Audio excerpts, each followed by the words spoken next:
Hello everyone and welcome to another video. Now today we're testing the RTX 5070 Ti in Cyberpunk 2077 with the maxed out settings including path tracing. There are a few things I've turned off: film grain, chromatic aberration, depth of field, lens flare, motion blur, nothing that will affect the FPS. They're just options I don't really enjoy looking at. But as you can see, we have the highest settings with path tracing on, and we're going to start off with native resolution at 1080p. We'll gradually work our way up to 1440p and 4K. And we'll also be enabling DLSS to see what it takes to hit 60 frames per second.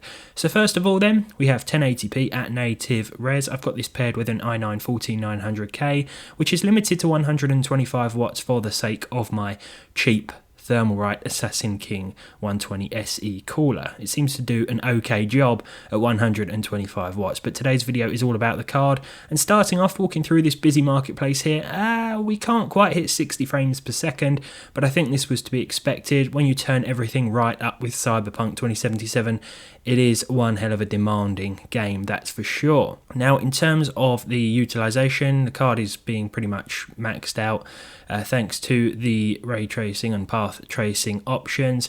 Let's try and steal ourselves a car here to see how the frame rate holds up as we make our way out of this area.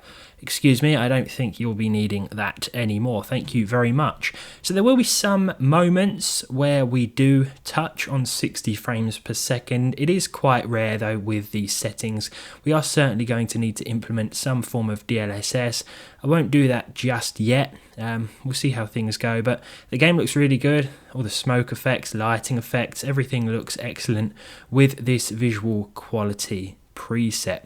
Well, actually not quite preset. One of the options I think defaults to Ultra, but we have to turn it up to Psycho. You probably saw it at the start, something to do with the lighting, but this is basically everything running at its highest. Oh, my driving, honestly, it's absolutely terrible.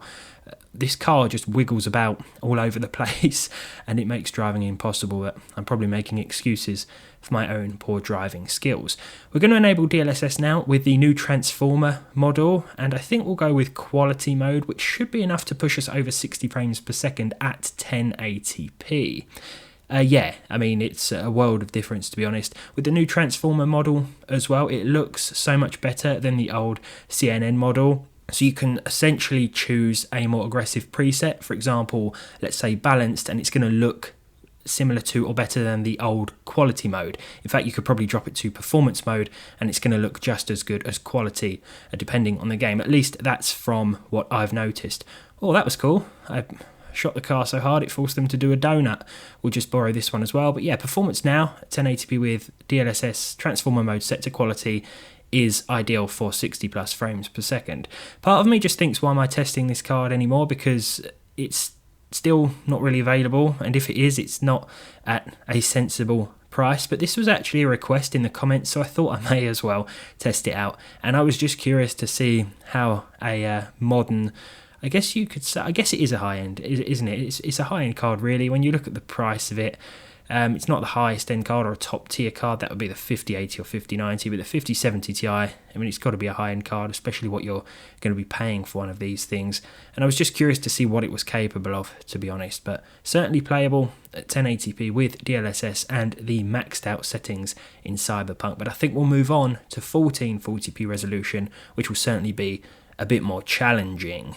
So here we are then at 1440p native. Now, as you can see, things are getting a little more intense. We're at less than 40 frames per second, but the exact averages will be up on screen. It might come in a little higher than that, but I very much doubt it at this resolution. Yeah, there are some serious dips and drops as to be expected. Interestingly, we're not completely using up all of our VRAM with the card, at least not yet, but it is pegged at pretty much 99% utilization as expected once again.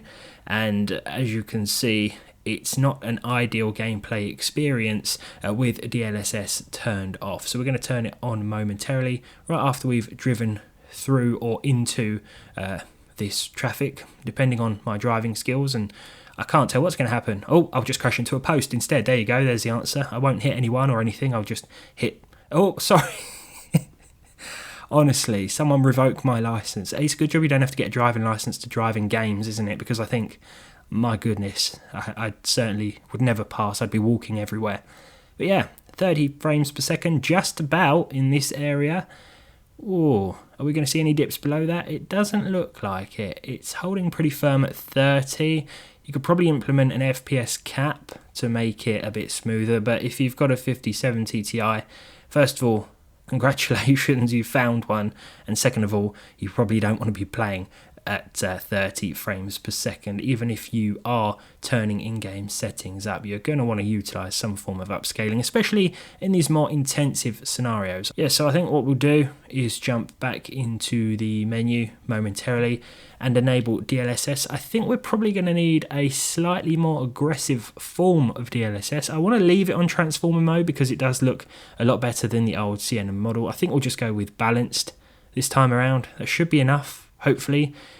Yeah, DLSS ray reconstruction is also on, by the way, and here with the balance mode, 1440p as our base resolution, and then with our upscaling, we're seeing plus 60 FPS once again. So this definitely is the sort of nice middle ground between that high resolution and a decent frame rate, and it's the settings that I tested with in yesterday's 5070 Ti benchmark video. I think that 1440p is a nice sweet spot with really high settings for this card, but of course it is capable of more. 4K, of course, in some games with sensible settings. Don't just go blasting everything at its respective highest, which I'll be doing momentarily. In fact, we'll do that now. 1440p, as you can see, DLSS transformer balanced, 60 plus FPS in Cyberpunk 2077. But let's move on to 2160p or 4K. Alright, so here we are, 4K native resolution. Performance-wise, I don't think anyone can really call this playable. We're seeing between 15 and 20 frames per second. I think it's probably averaging somewhere around 17. Well, we can actually almost see the bullets leave the gun here. That's not usually supposed to happen. We can actually count the time in between the bullets leaving the weapon and hitting the vehicle, which is certainly not ideal, especially if you're in a fast-paced shooting situation. But as you can see, I've borrowed another car. Our frame rate isn't really budging, basically pegged at 17 frames per second. Whoa, I don't know what that guy's problem was. He's probably getting away from me before I crash into him, to be honest. So we'll enable DLSS straight away. This time we'll go with performance in the transformer model. Is this enough for 60? Okay, interestingly it's not. We're hitting about 50 frames per second. Now, I think what we'll have to do then is switch to ultra performance. Now, as I was saying before, with the new transformer model, this doesn't look too bad. This is certainly enough for plus 60 frames per second. As you can see, the frame rate has shot up from the low 50s to the mid 80s, with 4K as our starting resolution and then some pretty intensive upscaling. To be honest, I'd probably rather play at 1440p. It depends on the monitor you've got, of course. If you've got a 1440p monitor and you want to play Cyberpunk 2077 at the absolute highest settings with path tracing, just enable DLSS and balanced. But if you've got a 4K monitor, you want to play at the highest settings, probably advisable not to max everything out, especially with path tracing. Just stick to ray tracing ultra. But if you do want to go all the way, then you are going to need ultra performance mode with a card like this, providing you can find one. But perhaps the last 10 minutes or so have been completely pointless because the stock situation or the pricing situation is not brilliant, and I can't imagine it will be for a while. But hopefully this video has been interesting nonetheless. Yeah, doing pretty well at 4K with ultra performance DLSS. It would certainly benefit from the older CNN model, I think, here, but as I was saying, this definitely looks a lot sharper. So I'm going to leave it here. Thank you for watching. Let me know what you think down below. Are there any other games you'd like me to test with this card, or any other hardware you'd like me to test? Because I still have a list of newer GPUs and CPUs that I'd like to check out very soon. But as for this one, thank you for watching. I'm going to leave it here before I humiliate myself further with my atrocious driving, and I'll see you all in the next one.